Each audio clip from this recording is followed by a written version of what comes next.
Olá, pessoal, de volta aqui no Insta do Flipossos para a gente conversar com esse querido Alexandre Rabelo. Vamos ver se ele já entrou. Está entrando para a gente conversar com ele.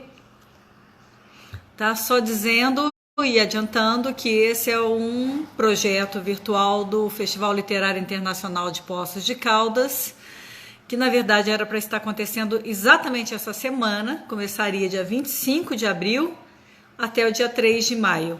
E para cobrir essa enorme lacuna, que eu sei que tem muita gente que ama o nosso festival, a gente resolveu fazer esse modo virtual para deixar um pouquinho mais próximos vocês da gente e a gente de vocês. Vamos ver se o nosso querido Alexandre já entrou. Ainda não.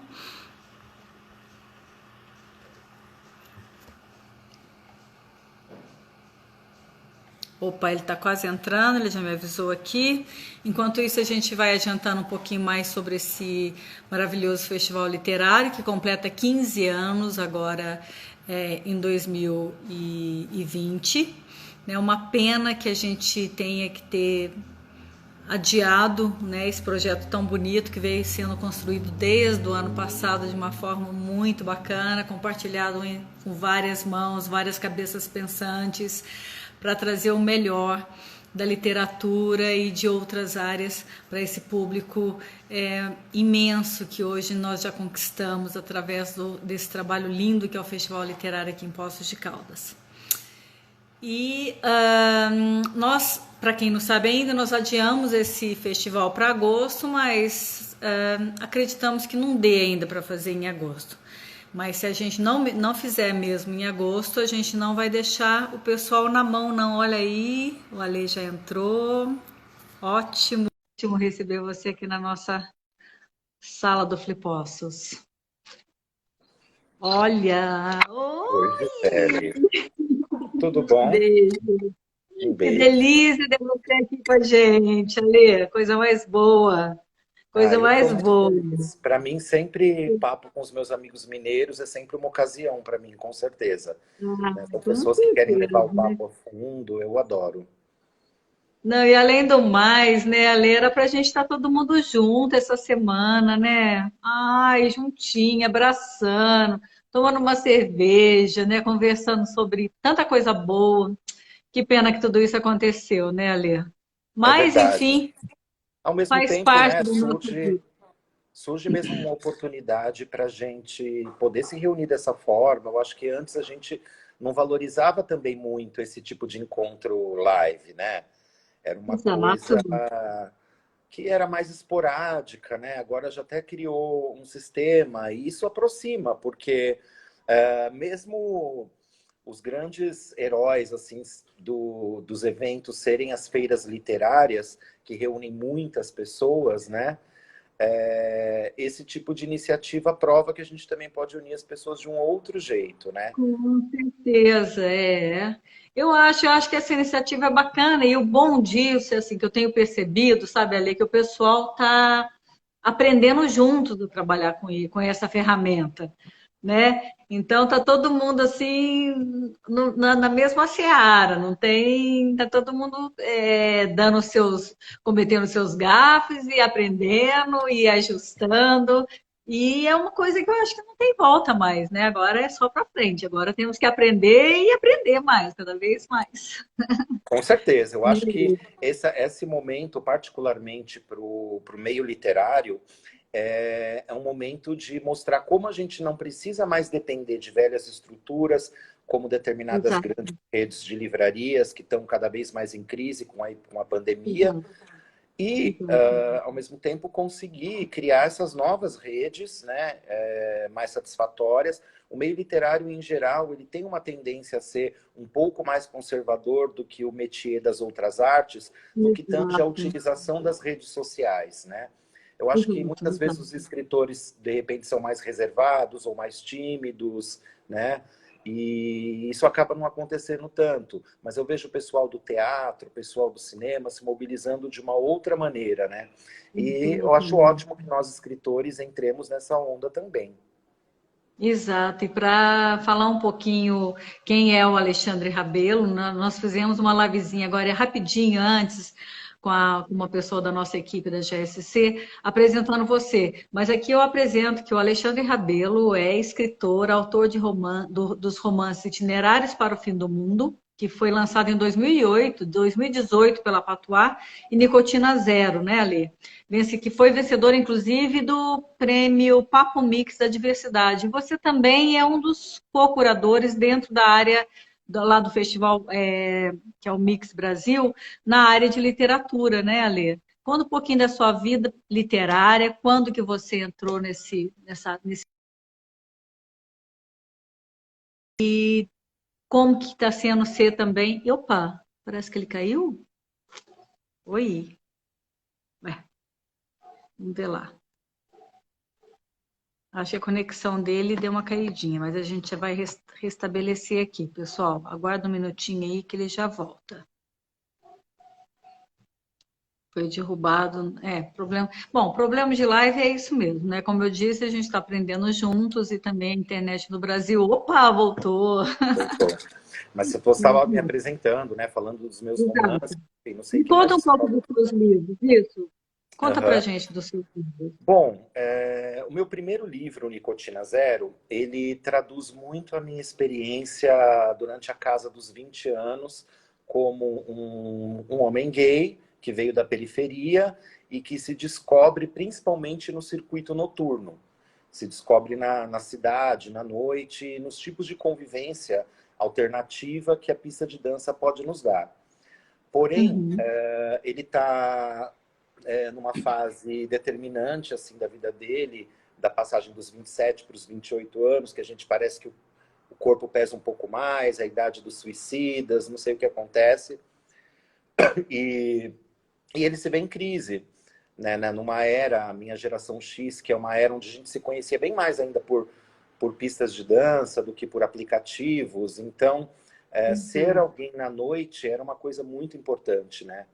E esse circuito vai ficando cada vez mais cínico e se perdendo um pouco. Eu, nesse romance, faço um retrato dessa vivência minha, né? Desse Através da momento. história. Uhum. É uma história de um DJ ao longo de uma única noite. Os capítulos são as horas dessa noite, que são como se fosse uma divisão, como se fosse um livro de autoajuda. Um livro que te ensina a Uhum. parar de fumar, porque ele decide parar de fumar no primeiro capítulo. E ele percebe que isso é só a ponta do iceberg de uma série de questões maiores, que eu acho que é o grande. Meio autobiográfico esse livro? Eu acho que ele tem lá uma coisa biográfica, porque eu tenho uma relação com o cigarro, né? Mas eu tento extrapolar isso para ver outras coisas que eu observava nos meus amigos, em outras pessoas da minha geração, que é a maneira como a gente começou a vivenciar muito fortemente uma solidão assim urbana em São Paulo. Foi uma época que não tinham mais as grandes tribos dos anos 80, que você podia se dizer, sei lá, gótico, punk, o que quer que seja. Era um isolamento maior essa geração X, ao mesmo tempo que já era uma abertura para a informatização, para a globalização, né?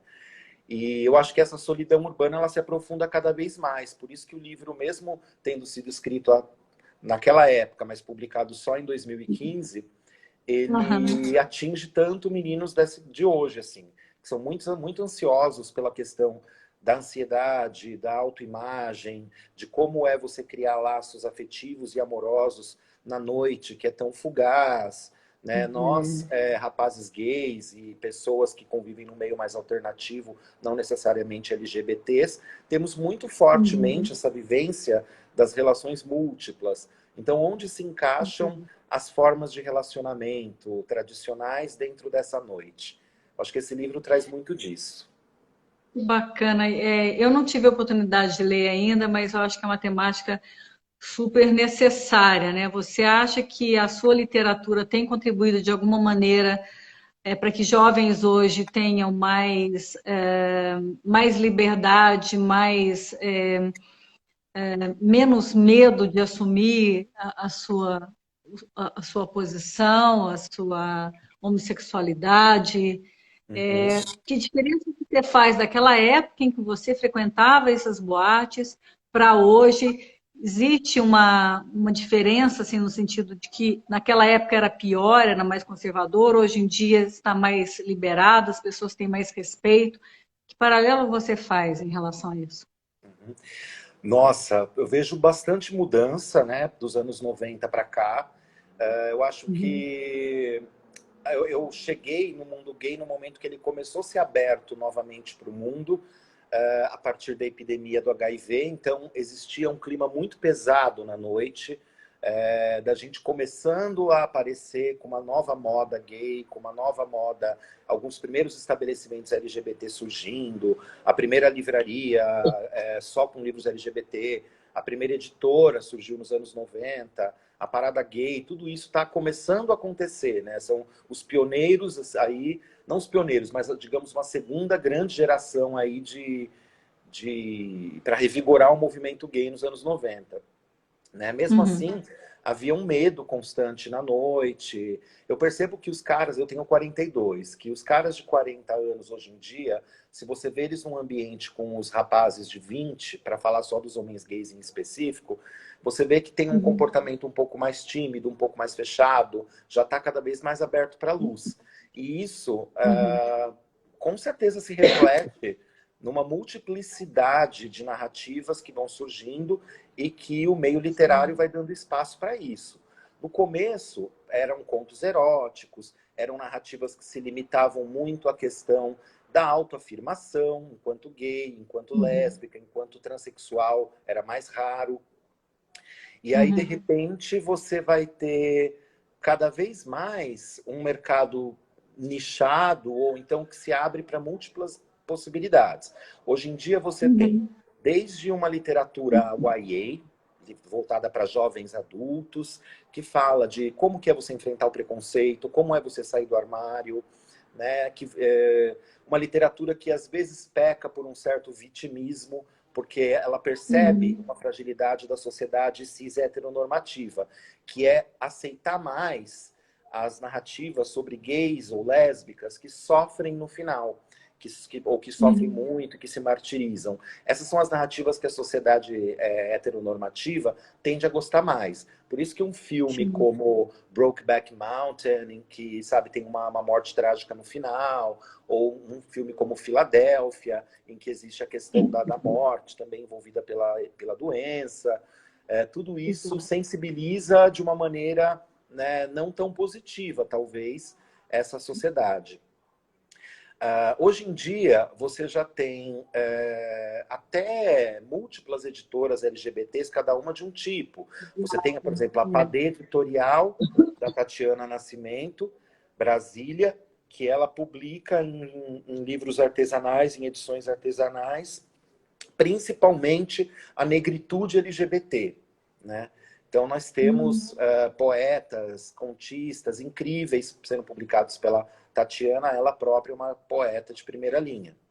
Nós Sim. temos desde iniciativas já de grandes casas editoriais que publicam bastante esses livros para adolescentes. Muitos autores, Uhum, como Vitor Martins, por exemplo, eles estão sempre nas escolas, diretamente, conversando com os alunos, né?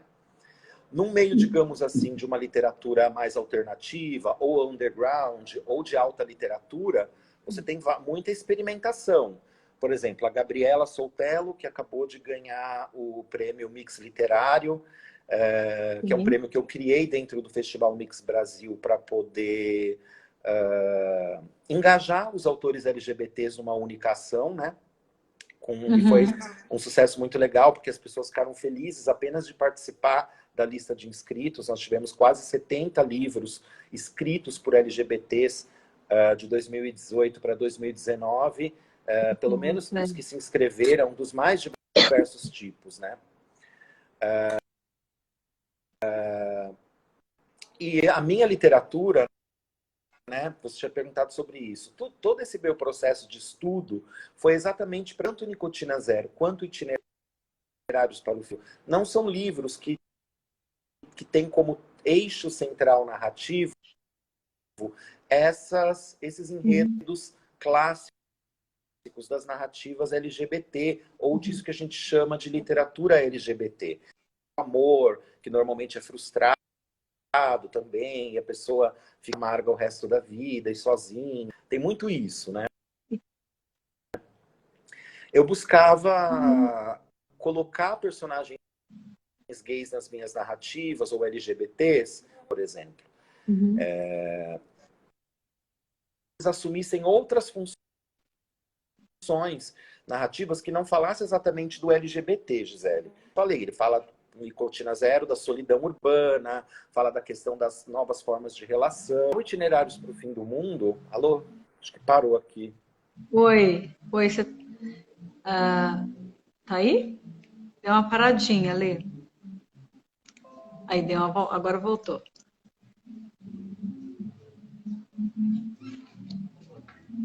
Voltou. Tá caindo? Tá caindo a sua ligação. Tá ouvindo agora? Tá ok? Não tá me ouvindo? Será que é a sua internet? Peraí. De novo. Isso. Deixa eu colocar ele de novo. Pessoal, é assim mesmo, tá? É assim que acontece. Tá? Lives são assim mesmo, a gente tem que ter paciência. Faz parte. Vamos ver se ele volta aqui. E, finalmente, agora no terceiro bloco da nossa live. É assim mesmo, faz parte. E aí? Será que tá ok? Deixa eu ver. Então, acho que é a sua internet aí, né? No terceiro bloco, eu estava falando do Itinerários para o Fim do Mundo, que é esse meu último. Será agora tá ok? Tá ok? Acho que é a sua internet. A sua internet tá meio... né? Tá. A internet dele. Ô, gente. Poxa vida. Essas coisas acontecem, né, em lives, meu Deus. Então, a internet do Alê tá meio fraca. Tá caindo, pessoal.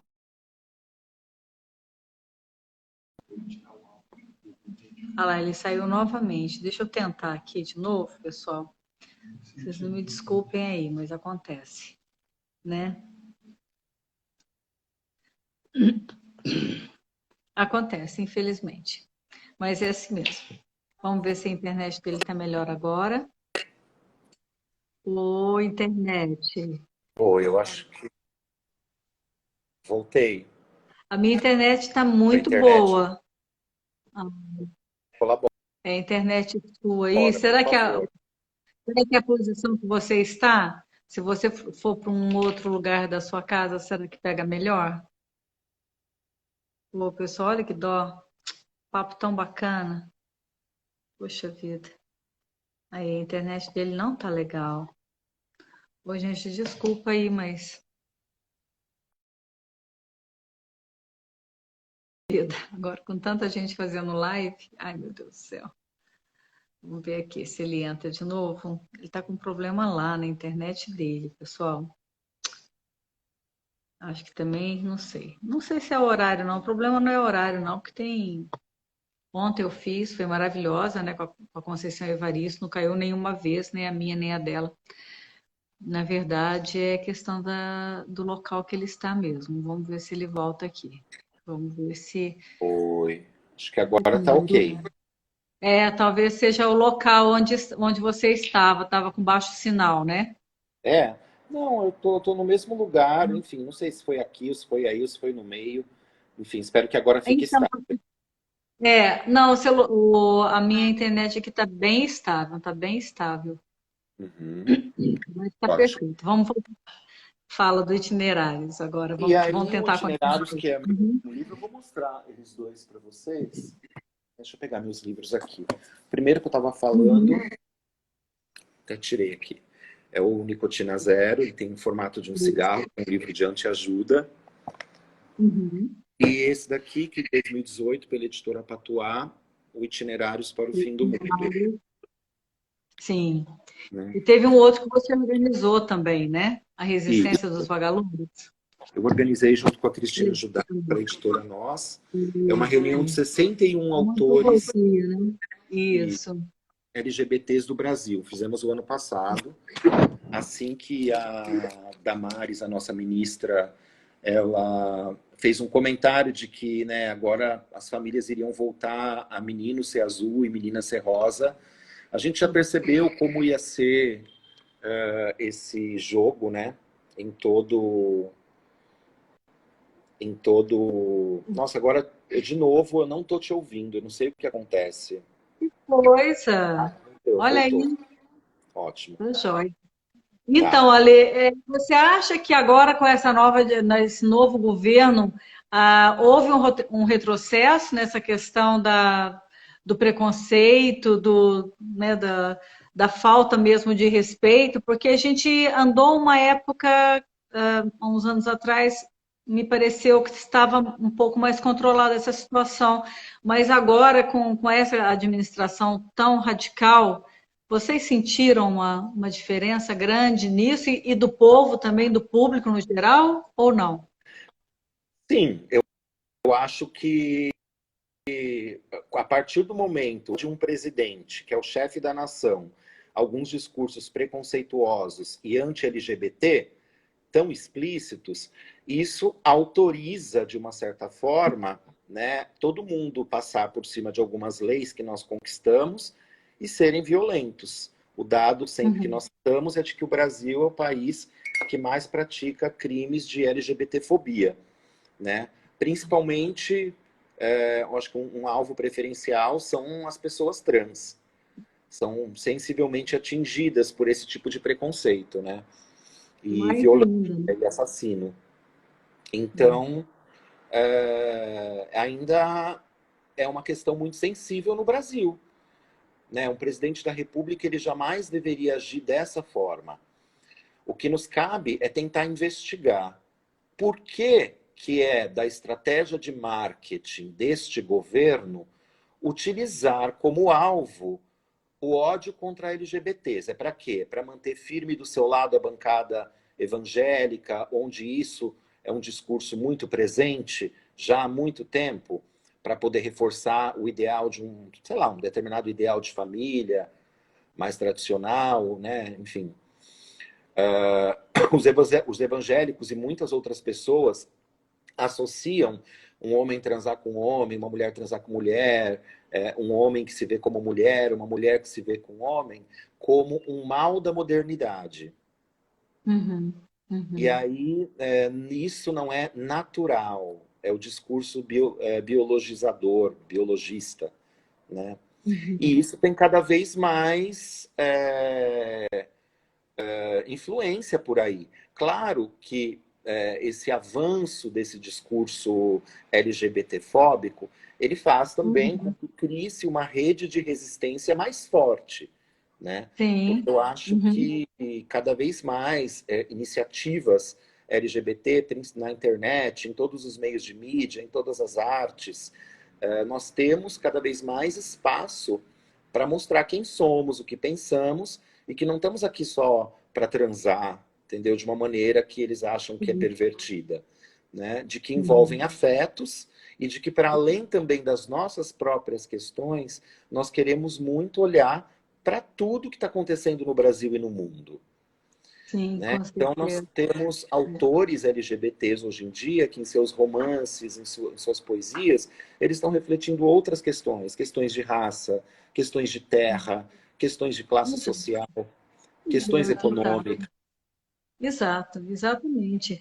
Agora, o Ale, você acha, por exemplo, que o João Silvério Trevisan, né, que é da velha guarda, né, LGBT, né, é um gay já, um senhor, coitado, ele deve ter sofrido muito mais, né? Como é que será que deve ter sido para ele, você que é amigo dele, inclusive ia fazer uma mesa com ele aqui no Flipossos. Eu não o conheci ainda pessoalmente, mas eu fico imaginando que ele deve ter sofrido muito, né? Deve ter sofrido muito. Eu acho que a geração dele sofreu muito mesmo com a questão, com a ditadura, principalmente, que corroborou uma onda conservadora bem parecida com essa que a gente está vivenciando hoje em dia, né? Numa época em que era fácil você controlar os meios de comunicação, então eles se impunham através disso. Só que o Trevisan, eu vejo a trajetória dele, eu não consigo ver tanto o sofrimento que ele passou, mas a coragem que ele teve, sabe? Eu sempre fico muito admirado, porque ele conseguiu criar, junto com um grupo, né, de outros LGBTs muito abusados, o jornal O Lampião da Esquina, que circulava nas bancas de jornais de todo o Brasil, falando abertamente sobre LGBT durante a ditadura, né, de uma maneira bem libertina, bem crítica também, falando do Brasil, de várias questões, né? E na época ele precisou se exilar durante um tempo, mas ele também aproveitou muito essa viagem que ele fez para a Europa, para o Marrocos, para poder conhecer tantas outras possíveis vivências diferentes desse Brasil que estava cuspindo ele para fora, né? Isso fez com que ele Não, é uma voltasse. literatura bem geral, assim, ele não é uma literatura especificamente LGBT, ele é um cara muito aberto, né? A mente dele Exato. é muito aberta, Eu acho que né? até por essa vivência toda que ele teve, né? Ele chegou a fazer filmes e ele foi meio que censurado por causa disso. Então, essa vivência permite com que o João consiga olhar para o Brasil de uma maneira muito ampla. O ensaio dele, Os Devassos no Paraíso, que cada vez se torna mais clássico e referencial para fora do meio LGBT, ele Exato. mostra que ele conseguiu explicar o Brasil inteiro, a história do Brasil, a partir da questão das sexualidades também, como isso aconteceu especificamente no nosso caso. Então, o livro dele é como se fosse um Casa Grande Senzala, sabe, do Gilberto, sei Meu lá, Deus, Informação olha, a Econômica do internet dele Brasil, caiu de novo. ou na Oh, meu internet Deus. aí. Opa, aí, deu uma paradinha sua. Tá, Voltou? voltei. Bom, o João é essa figura, ele realmente é capaz de falar sobre o Brasil, sabe? Ele tem uma pegada assim muito ampla, é um cara extremamente culto, né? E muito. Então eu acho que isso reforça e acaba sendo uma grande bandeira, né? Principalmente para os jovens gays que estão entrando agora, que ainda sofrem muito, que ainda precisam perpassar por um caminho longo de conquista. Eu acho que o João acaba sendo uma referência para todos vocês. Ah, talvez até para você um pouco também, né, Ale? Beleza? Eu acho que. Por exemplo, eu agora estou no momento de pensar o meu terceiro romance, que fala um pouco sobre a vivência do Mário de Andrade como homossexual, que é algo muito recalcado na história Nossa, literária brasileira. veladíssimo, né? Veladíssimo, veladíssimo. Isso é É. uma bola que o próprio João já tinha cantado no Devassos no Paraíso, numa das últimas versões. E quando eu peguei esse ponto, e depois de fazer o mix literário na Biblioteca Mário de Andrade, né, num acervo fundado por ele, uma figura que pensou o Brasil tão amplamente, mas que o segundo autor mais estudado do Brasil depois do Machado, mas que todo mundo quer negar a homossexualidade dele, né? Para o João, Exato. conversando com ele, ele falou: se você fizer isso, vai ser ótimo, porque ele me dizendo, porque a gente só vai descobrir realmente quem o Mário de Andrade era sendo gay, né? Então, como que é esse homem gay olhando para esse Macunaíma, essa figura brasileira que não é uma identidade nacional, mas seria uma entidade nacional que age pela ambiguidade, pela cortesia, pela malandragem, que já está instaurada em todas as etnias e na mistura delas também. Né? Então, sempre a gente tentando uma forma alternativa de lidar com o poder, de uma maneira boa e ruim ao mesmo tempo, né? Sem saber Exato. julgar nossa própria trajetória. Então, eu acho que o João me influencia nisso, né? Ele me dá essa bola de que eu posso estudar o Mário de Andrade pensando o Brasil enquanto gay. Né? O que nós gays também temos a dizer sobre esse caráter nacional? Exatamente. Agora, até pegando um gancho nisso, nessa sua fala, até para a gente trazer para a nossa realidade, porque seria tão bacana. A mesa de vocês seria agora na sexta-feira, né? No feriado de 1º de maio. Né? A mesa é a influência do feminismo entre narrativas e subversões literárias LGBTs, Uhum. que é a mesa que já estava prevista para nós aqui na sexta-feira com você, com o João Silvério, com a Cristina Judar também, que é uma grande amiga, já é habituê do Flipostos também. Uhum. O que vocês tratariam nessa mesa com essa temática Uhum. tão forte? Bom, eu acho que, né, eles acho que em algum momento vão poder dizer muito melhor do que eu, né? Mas a ideia dessa mesa, a partir de uma observação que eu fiz da obra dos dois e também das Uhum, conversas que eu tenho com ambos, e sobre como eles realmente se valeram do pensamento feminista de várias gerações, já que tem esse pensamento, primeira, segunda, terceira onda, para poder pensar suas próprias narrativas de vida e, por consequência, suas narrativas na literatura. Né? Então, por uhum, exemplo, o João ele fala muito o quanto a leitura da Simone de Beauvoir faz ele pensar o quanto as narrativas elas são sempre orientadas a uma figura masculina. Né? Mesmo nós tendo desde o começo da história da literatura grandes personagens femininas ou uhum. autoras femininas também criando essas personagens, como enfim, uma Jane Austen na Inglaterra, né, para falar do berço do romance europeu, ou mesmo uma Emily Exato. Brontë. Enfim, nós temos grandes figuras femininas praticando a história. O romance do João, Ana em Veneza, que eu acho que é um dos mais celebrados dele, que ganhou o prêmio Jabuti, foi traduzido para o alemão, foi vendido em toda a Europa.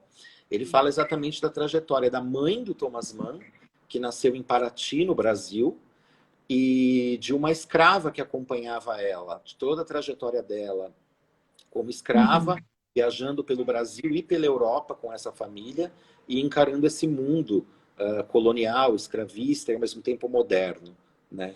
uhum, Então é sob a perspectiva de uma mulher que ele se colocou para poder enxergar esse período de modernização que pratica esse tipo de escravidão em diversos níveis, né? sim, uhum, No caso da Cristina, ela, sendo uma mulher e sendo uma mulher lésbica, uma pessoa não binária, ela consegue trazer essas camadas de maneira muito forte. Então, por exemplo, no romance dela, O 8/7, nós temos como narradores duas mulheres, a Magda e a... Ai, não me lembro o nome da Glória. E, uhum, e tem uma outra narrador, tem um outro narrador que entra, que é um anjo, Serafim, que é um ser andrógeno, que é uma figura que habita muito também à noite as pistas de dança paulistanas, influencia na formação desse personagem. E uma última voz feminina ancestral, que é o último narrador do livro da Cristina, que é a cidade de Roma. A cidade de Roma, então, ela toda devastada, devassada por tantas ondas civilizatórias, tantas guerras feitas por homens, né? O que ela tem a uhum. dizer para nós, depois de tanto tempo estuprada, né? Então ela consegue unir essas vozes também, numa vivência que é da própria mulher, da ancestralidade, e, por consequência, todo o pensamento feminista que vem junto. Uhum. Não, seria maravilhosa essa mesa, né? Essa pequena sinopse que você faz já deixa a gente morrendo de vontade de que ela aconteça. E se Deus quiser, vai acontecer ainda, né? Não sei se Tomara. em agosto ou novembro, né? Mas a gente vai ainda fazer as mesas aqui com vocês.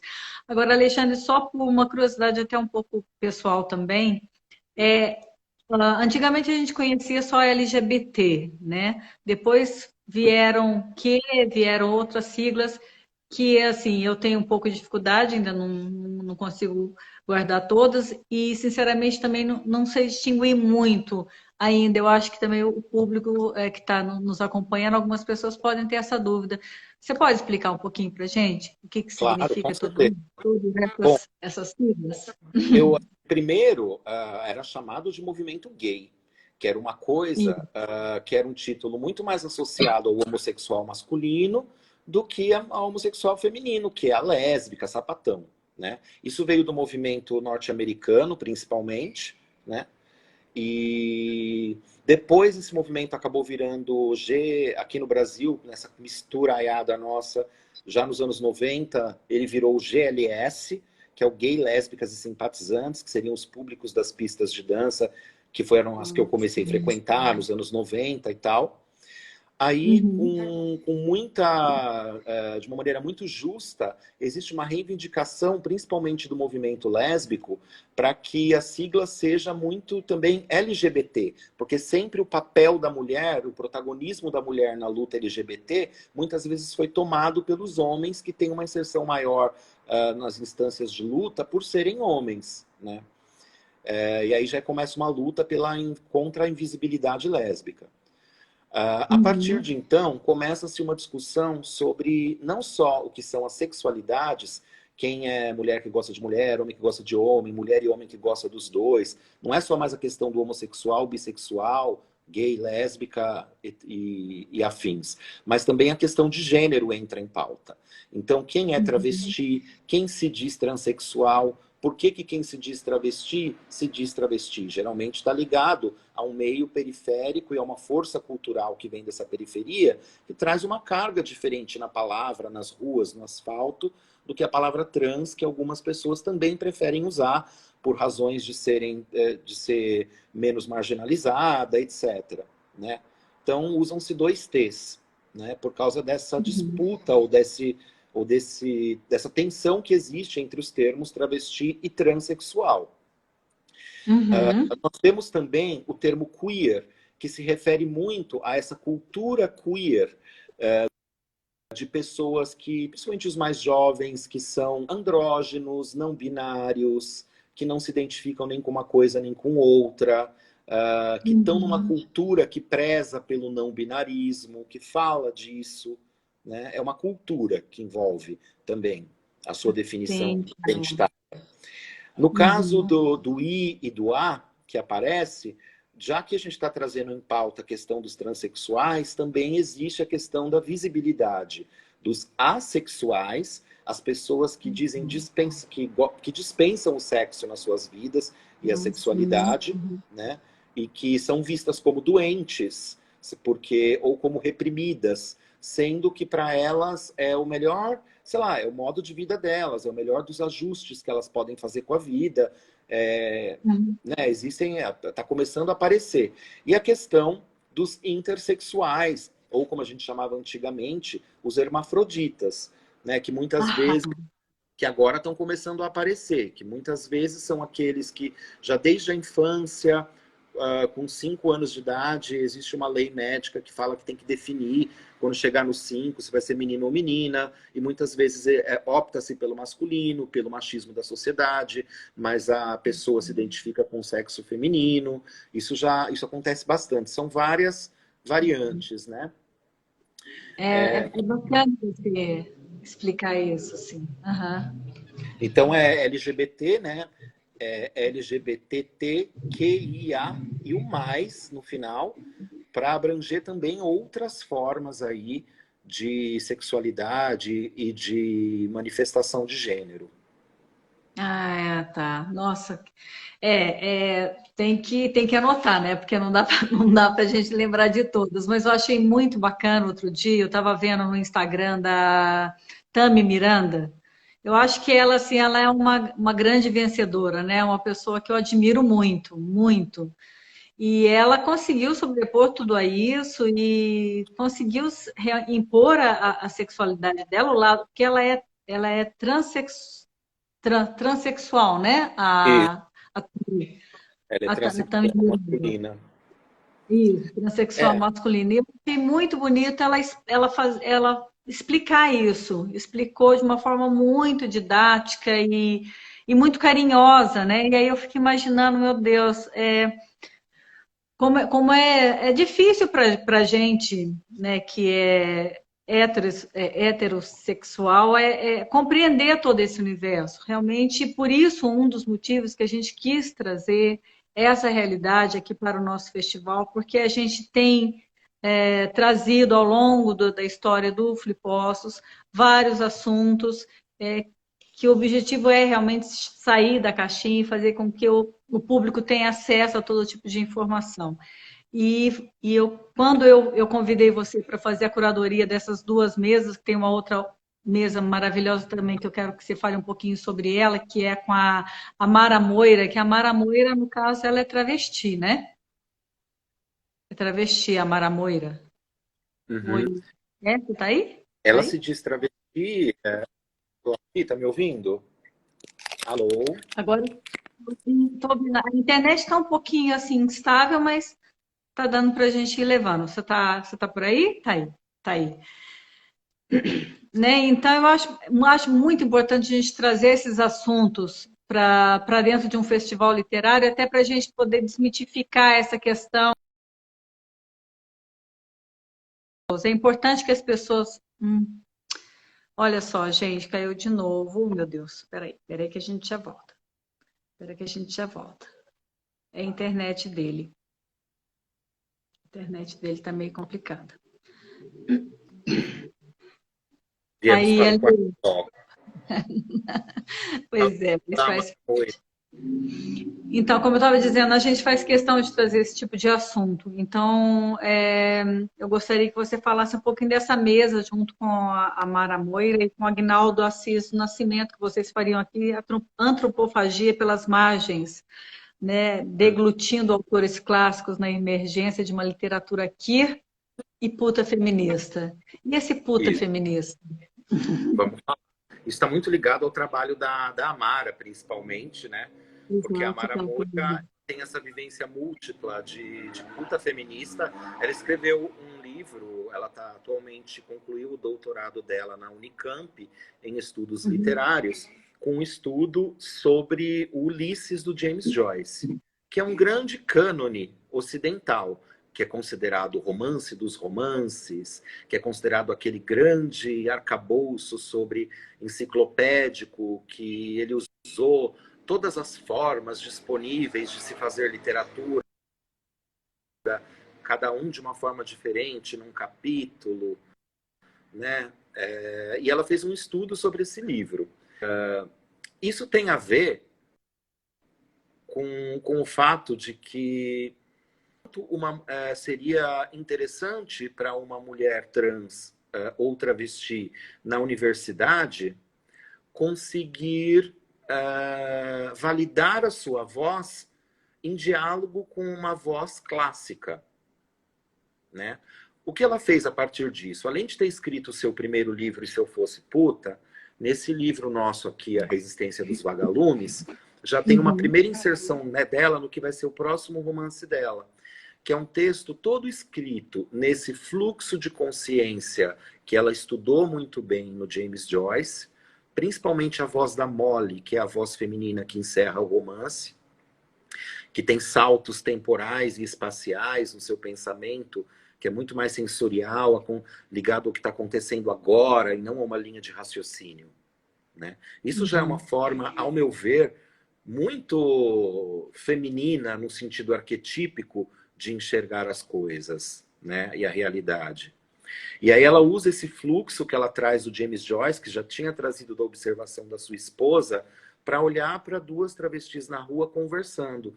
Como seria, nessa linguagem do Pajubá, na gíria travesti da rua, esse fluxo de consciência, de palavras incessantes, em que um pensamento se liga no outro, né?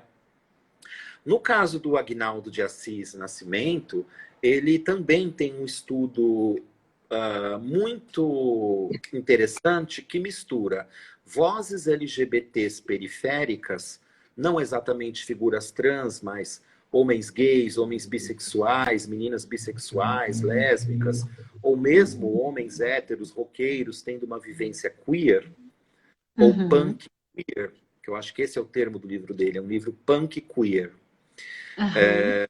que ele também usa desses dispositivos do fluxo de consciência, que para ele também veio através de um estudo do Ulisses do James Joyce, porque o Ulisses ele faz esse passeio pelas vozes das ruas.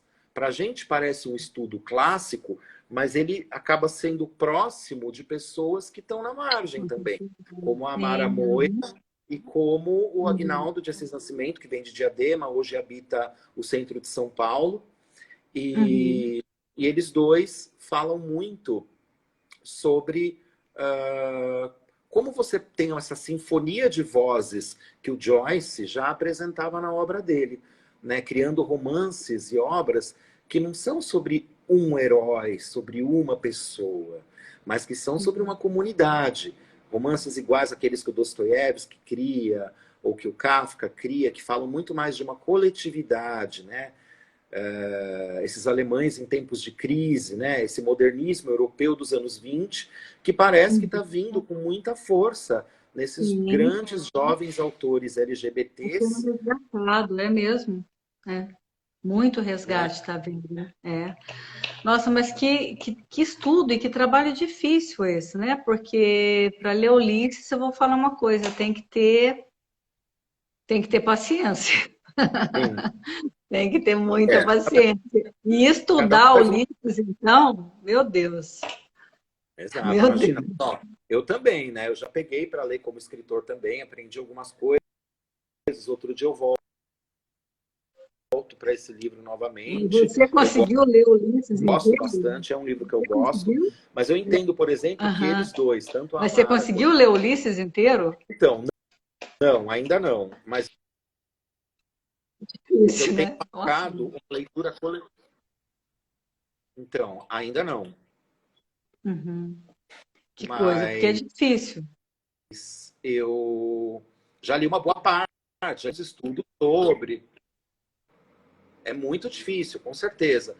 Eu acho que tá 2, 3, 4 páginas por dia. Se você se coloca nessa Exato. jornada, com outras atividades que você tem, você faz, né? Claro que a urgência dos dias, né, vai impedindo a gente de fazer isso, mas eu acho que são aqueles livros que eu, por exemplo, escolho para algum momento da maturidade também.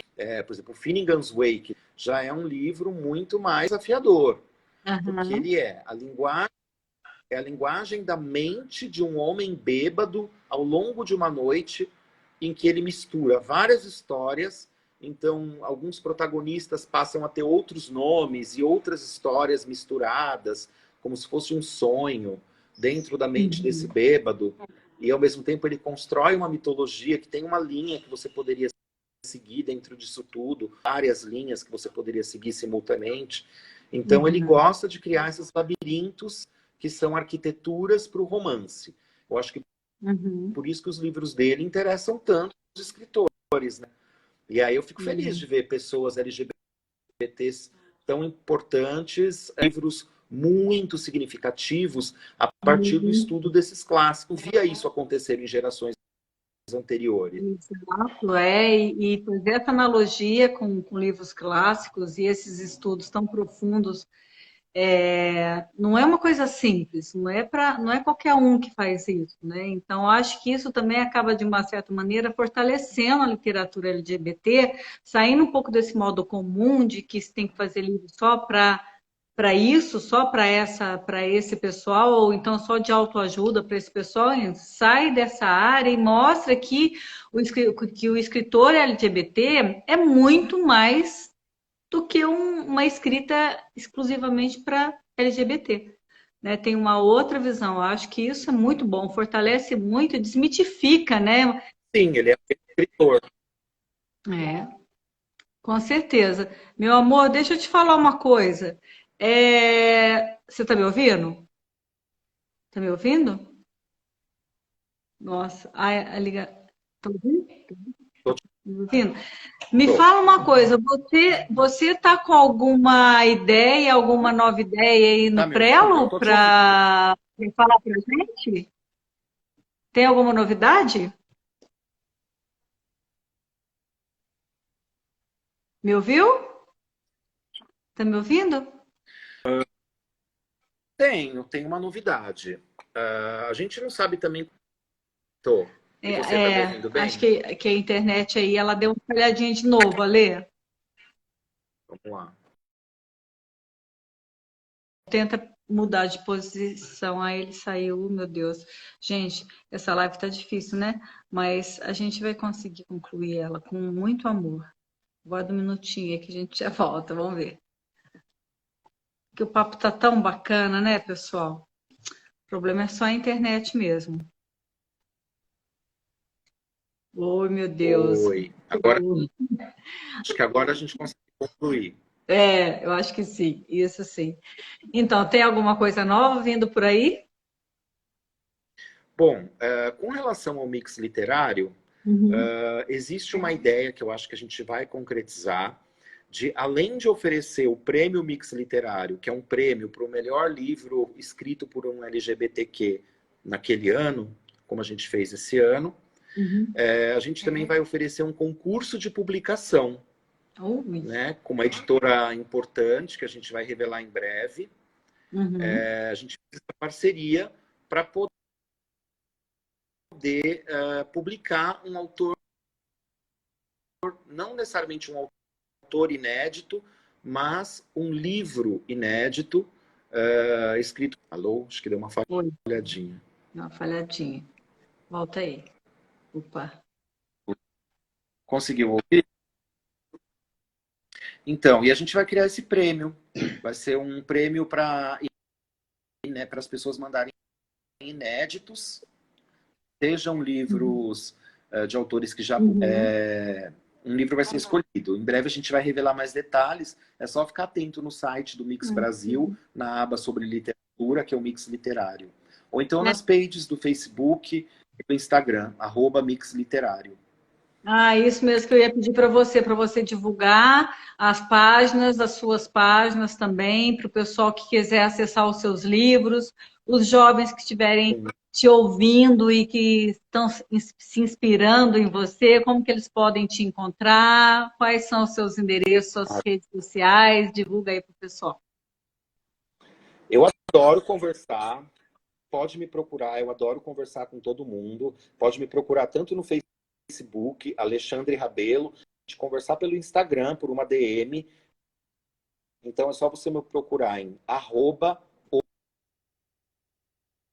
@oalerabelo.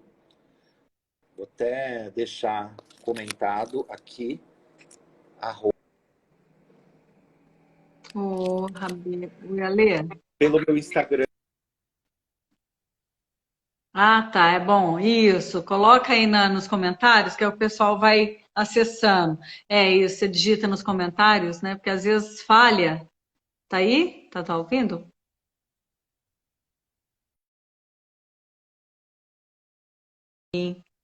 Ô, meu amor. Bom, gente, agora eu prometo, eu vou entrar a última vezinha só para falar tchau para ele. E para vocês também falarem tchau para ele. Ô, pessoal, desculpa aí, mas infelizmente a internet lá dele não tá ajudando, porque a minha aqui eu tenho certeza que tá bem boa. Oi, nossa, teve uma Olha, meu instabilidade hoje, querido.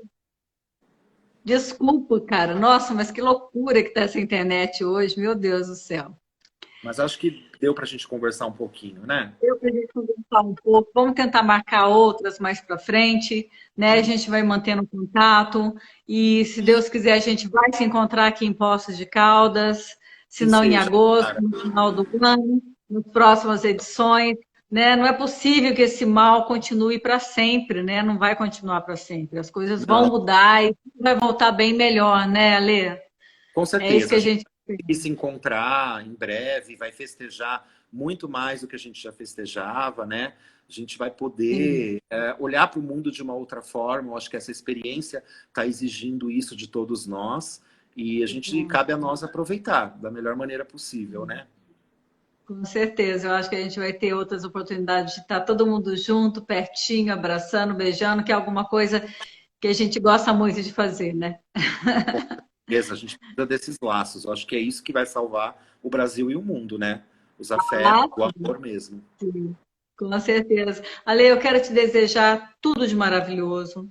Agradecer muitíssimo pela oportunidade de falar com você. Foi um presente para mim, tá? Te conhecer aqui virtualmente, que a gente ainda não tinha se conhecido, né? Se falado. A gente ia se conhecer essa semana pessoalmente, né?